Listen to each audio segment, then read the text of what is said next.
We now have part 2 of our author Craig Johnson interview, where he discusses the Longmire TV series more in depth and what the future looks like for both the TV series and the books. And speaking of character, you have to deal with this on a couple of different levels. Not only are you creating the characters within the novel, but also with the television series. Do you feel that the characters as portrayed on screen are as true to the novels as you have written as possible? To an extent. I mean, I think they are. Like that, they've done a pretty miraculous job of staying, with the feel and the tone of the characters. But then again, there are certain limitations, as to what it is that you can do. Whenever we were on basic cable, then we were limited to a 42-minute teleplay. And one of the first things that the producer said to me is that your books don't break down into a 42-minute teleplay very easily. And my response to that was, thank goodness. If they did, you shouldn't be reading them. And so the other aspect of that, of course, is that it's a very visual medium. As opposed to a written medium like that, which is stringing of words like that, and so that was kind of different. And then also it's also a community or kind of an organization. I mean, while we're sitting here on the tailgate of this truck like that with 3 different cameras and 2 different cameramen, it's these microphones and all this kind of stuff. With me, it's usually just me sitting in my loft. With my typing about my imaginary friends, like but with television or with movies, it's much more of a art by committee like that. I mean, you've got producers, you've got directors, you've got actors, you've got the crew people, like at the lighting people, the sound people, like at the people in charge of wardrobe, the people, and it goes on and on and on and on. And so you kind of have to be open to the idea that maybe some of the things that that you hold very near and dear like that within your books might change a little bit as far as with the books or when you do a television show or into a movie or something like that. And I think you just kind of have to be open to those changes like that. We've been miraculously fortunate in the sense that we had some really great producers, directors, and actors. I mean, the actors loved doing the show so much. When we made the shift to Netflix, the streaming service like that, we weren't as limited by that 42-minute teleplay, and then we were able to utilize longer storylines and interconnected storylines between episodes throughout a season. They weren't as limited by the time factor, so they could actually do more in-depth aspects of the character or humor or a lot of other things like that. It really the whole seasons the whole television show kind of changed. To a certain extent after those 3 seasons, with basic cable, and then the 3 seasons with Netflix. But the actors have been so fantastic. I mean, my gosh, like they've already made it clear to Warner Brothers that they're not done and they want to do more episodes. Oh wow! And so we'll see what happens with that as far as whenever the 6th season contract for streaming runs its course with Netflix. But then again, Warner Brothers is starting up its own streaming service, its own channel, and so we'll see what happens with that, because certainly one of the most popular and successful shows that they produced, has been Longmire. We were the highest rated scripted drama in cable networks channel. Again, we were streaming on Netflix practically, every night. So it'll be interesting to see what happens with the future. And I know that the actors are still very, very consumed with the idea of continuing the stories with these characters. So much so that, here, in about a month, they're going to be, here in Buffalo, with Longmire Days like that. Yeah. And the entire cast, is going to be here. I think we're still working on Lou Diamond, trying to get him here, but the entire rest of the cast is going to be here. And then you bring along about 12 to 15,000 of their closest friends. Right. And it's kind of like a FEMA disaster, because all the restaurants and grocery stores run out of food, all the ATM machines and banks run out of money, and people wander around with their cell phones trying to get service that they've overrun, with the one little band tower that we have in Buffalo. It's good to hear Longmire Days is going to continue. Are there plans beyond this year, or? Oh, absolutely. Like it's been kind of funny like that, because there some people who were like, well, the show hasn't been on for it's still streaming 24/7 on Netflix like that, but they haven't filmed any new episodes now here for about 2 years like that. And so there are some people that are like, well, isn't it going to be over or anything like that? Well, I think that when they posted up the events for this year's Longmire Days, they were sold out in 3 minutes. So it still seems to be going very strong. No, it's wonderful. I mean, and it is as much a celebration of the novels and the television show as it is a celebration of the area. I mean, what an opportunity for Buffalo and the surrounding community, but it is an opportunity to bring all of those people in. I kind of like showcasing the state, I have to admit. Going back to the television series, What was it like when it went from being on basic cable to a streaming service? Was there a point in there where it looked like maybe the series wasn't going to continue, or? Yeah, I mean, when we got canceled, by the cable network, we were still the highest rated scripted drama that they had ever had, and we were pulling in close to 5 to 6 million viewers a week. And so what happened there was, of course, is that particular network wanted to buy the TV show from Warner Brothers, who was the producer. They were the producing studio. And, Warner Brothers wouldn't sell them the TV show, so they decided, with all of their knowledge in the world, that they were just going to cancel the show like that. Well, generally people don't cancel successful TV shows. And so, there were a lot of bidders that were interested in the possibility of picking up, Longmire. And it was kind of funny like that, because I remember having a meeting with Peter Roth, like that, who's the head of Warner's television arm, like that, and he said, well, I think what we're going to be doing is we're going to be going, with, there was a major uproar, with the Longmire posse, with all of these people that followed the television show and really fought hard like that. And then that meeting with Peter Roth, he said, well, I think what we're going to end up doing is going with this streaming service. And you got to remember, this was back, a number of years ago. And I said, well, what is a streaming service? And they said, well, it's where you'd be able to watch television shows and movies on your phone and on your computer. And I was like, oh, that's the end. We're done. Like, I thought, well, that was Netflix is what it was, like, which turned out to be the hottest, studio, basically in Hollywood these days, like that. And so, as it turned out, it was a remarkable success, for 3 years and 3 seasons there at Netflix. And then once again, we were, kind of like abused by our own success, in that Netflix wanted to buy the television show from Warner Brothers. And Warner Brothers, once again, said, we're not going to sell the TV show to you. And they said, well, then we'll finish up the 6th season and we'll be done. So once again, we've been a success the entire length of, time that we've been on the air. And it'll be interesting to see, where it is that it goes from here. And a part of the process of the television series, how involved are you in writing the episodes? Do they have I know they have a team of writers that work on it. They do. But are you sitting at that table with them, or do they present you with the script and do you get right of refusal on certain things, or thank goodness, to try to make sure that it stays true? Gino, thank goodness I'm not sitting at that table, because I don't work and play well with others. There's a reason why I live here in Ucross, Wyoming. I think it would be difficult for me after writing the books, I think at that point in time when they first started, I think I had 7 books out.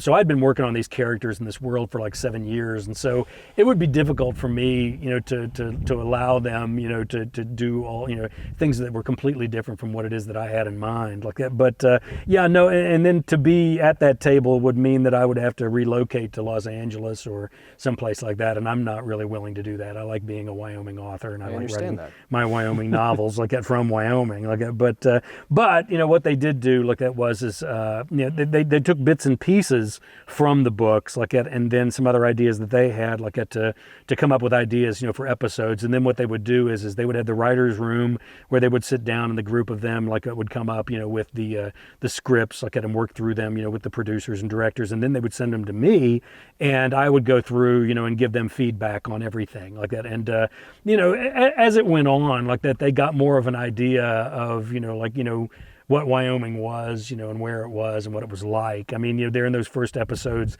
they would have things like, well, we're going to run down to Denver and we'll be back in a couple of hours. And I would have to say, no, we're not going to do that. Like, unless the Absaroka County Sheriff's Department Learjet is available, that's not a possibility. Like, and so then what I finally had to do after the first season was I actually bought them a great big map of Wyoming to put on the writer's wall so that they could see, the different locations of all of these different things like that. And it helped them out a lot, I think, from trying to write there in Los Angeles to try and write about Wyoming.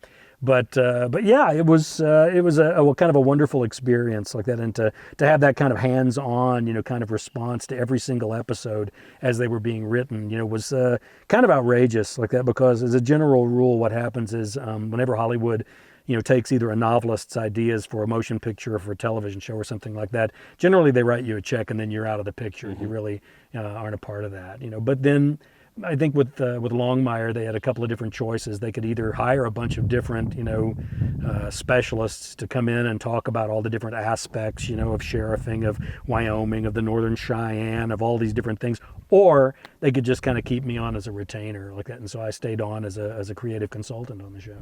All right. And so, as you said, there's hopes that the series may continue in the future once Warner Brothers works out exactly what's going to happen. Absolutely. Like I'm kind of like, hoping like that and I think it's looking kind of favorable like that, because I mean, Warner Brothers streaming, station is going to need content like that. And so, it seems to me that it'd be kind of foolish of them to not take a good, strong, hard look at Longmire. Yes, certainly would. One other aspect, and certainly one thing that appealed to us was how open and available you are. I know you make several trips to Gillette and Campbell County, both to Gillette and down into Wright. To go you to guys are libraries. also you're my airport, for guys' sake. Well, yeah. And until they open up U-Cross International, I'm in and out of Gillette all the time, like that. So, but you're willing to stop. But you're willing to stop on your way to the Oh, airport, yeah, of course, absolutely, absolutely. And really be a great help to our local libraries. And I know you do that throughout Wyoming. Oh, absolutely. Look, I mean, that's kind of like, for me, it's kind of important. Look, in the sense that it's one thing if you're going out and you're doing big events, and things that are fun making opportunities or that type of thing like that. But I was fortunate enough like that one of my books, Spirit of Steamboat, was actually a one Wyoming read like that, which gave me an opportunity to go to just about every single library in the entire state. And these are libraries that are working on a shoestring budget to do what it is that they can like that. And I feel very strongly as far as the literate qualities like that of our population like that, and also the social aspects of it too. I think it's kind of important to have a place where people can meet like that and talk and discuss different things, or go to get information like that, or all those type of things. And I think that the libraries are an exceedingly important aspect of our Wyoming culture like that. And so for me, it's kind of important to go and to do those libraries and not charge them an arm and a leg. Look at, I mean, it's not everything is a money making opportunity, and in many ways, like that, here in Wyoming, like the culture is just simply by the benefit of the lack of population, it tends to be a little bit thin, like it, and so to try and do as many things as I can for as many organizations and certainly as many of the libraries as I can is kind of important to me. On more of a personal note, I'm just what are some of the things that you enjoy doing outside of writing? Working on my truck. I'm doing a lot of body work on it lately. Like it's coming along pretty good, though, I think. But no, fresh coat of paint. That's all it absolutely. Are you kidding? I wouldn't touch that patina, for guys' sakes. Guys are paying top dollar for that. Like no, a lot of it like it is around here at the ranch. Like I spend a lot of time taking care of things here. Like obviously the weather is broken, so I'm hoping to get a little fly fishing in. Like and I've got a little cabin up on the mountains, and I spend a certain amount of time there, like that. But I don't know. I mean, I do a lot of travel, like that. Just simply, all over the U.S. like and worldwide. Like I mean, the books have been translated into an awful lot of languages, and not only are they translated, but they're actually like bestsellers in France. Like and so we end up going to France, at least a couple of times a year, like that, and a number of other countries too. And so with all the travel that I do, to me, the most important thing in the whole world is getting back to U-Cross and being here at the ranch. It's probably more important than anything else. What are some other works or writing that you're working on? Oh, well, I've got, obviously the next Walt Longmire book, Land of Wolves, comes out in September. I'm already about halfway into the book after that, which is called The Next to Last Stand, for the year following. Like that, I've got a novella that I'm working on that's called Tooth and Claw, like that, which is an experience that Walt has while he's in Alaska. And then I'm coming up on another selection of short stories like that with another piece in it, Robert Taylor's Saddle, like that, which is a little piece of history that some people know, but a lot of people don't, that the old movie star Robert Taylor, not the one that's the star of our Longmire, like that, but he was from Omaha, like that, and actually used to have a cabin up in the Bighorn Mountains, like that, and so that's another novella. And then I've actually got another television series like that that's starting to get a little bit of traction, and a feature film that's starting to get a little traction out in Hollywood too. You can't tell us anything about it. I really can't until they're kind of announced like that. But yeah, it's kind of nice like that. I mean, obviously the success of Longmire has made some opportunities, for some doors to be opened to me to pursue some other opportunities and some other avenues as far as the writing is concerned. But boy, my bread and butter sure is Walt Longmire. I really, even after 15 years of writing Walt, writing one book a year, and then also with the novellas and short stories. I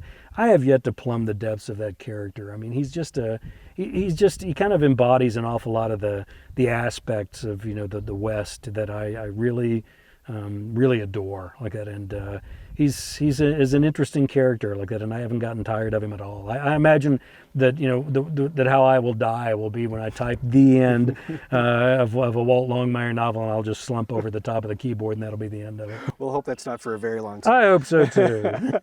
Well, thank you very much for allowing us to come here on this unbelievably beautiful day. As you said, the weather finally broke, so we were very, very fortunate. And thank you for allowing us to come here. It's been a wonderful experience. Thank you. My pleasure, Gino. My pleasure.